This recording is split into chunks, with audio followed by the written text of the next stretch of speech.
À quelques kilomètres de Bourges se dessine le village de demain.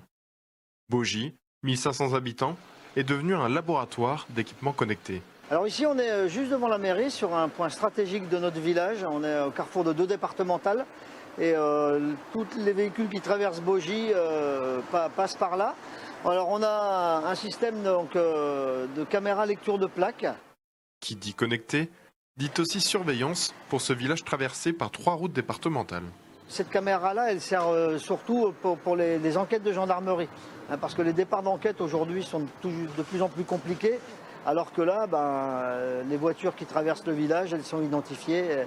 Il n'y a pas d'échappatoire possible. Donc pas plus tard que la semaine dernière, on a un camion qui a traversé le village et qui a arraché un petit peu plus loin un poteau de téléphone avec les fils et qui ne s'est pas arrêté. Et donc dans l'heure qui suivait, on avait les informations le concernant. Toutes ces images sont alors enregistrées et envoyées vers ce poste que Dominique Martin, garde champêtre, scrute lors de signalement. Donc vous voyez, on le voit passer, on le voit passer vraiment partir là. Moi je vais là, et vous voyez, je le vois passer. Donc je réduis évidemment la vitesse de lecture. Je le fais avancer, et bing, hop, j'ai la plaque.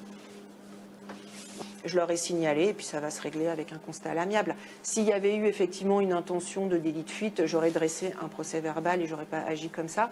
Mais bon, après voilà, on agit en bonne intelligence et on considère que ça arrive et voilà.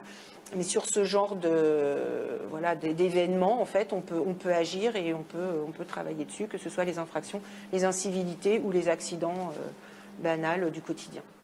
Mais les dispositifs mis en place ne se limitent pas à la surveillance. Lampadaires, affichage connecté, passage piéton 3D et un mât Wi-Fi, tant d'équipements qui ont été installés grâce à d'étroites collaborations avec les acteurs locaux. Nous avons retenu plusieurs objectifs. Premier qui est la connectivité de la ville avec l'apport du Wi-Fi en centre-ville, la sécurisation piétonne. On a travaillé également la tranquillité publique à travers les différentes solutions qui ont été mises en place, notamment la vidéoprotection.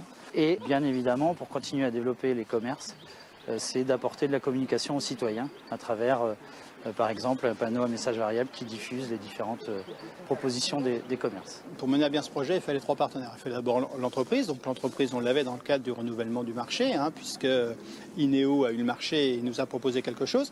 Il fallait bien évidemment des financements, et ça c'est le SDE qu'on a apporté une grosse partie, environ sur le projet, sur plus de 60% du projet.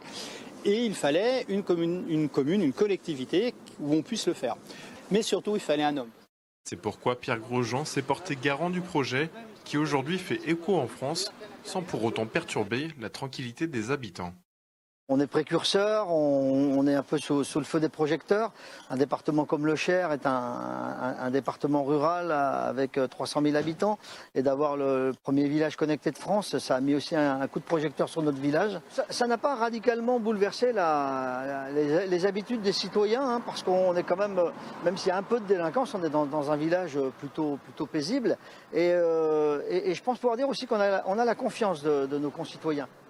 Devenue une référence de la transition rurale, Bogie continuera d'attirer les regards d'autres villages.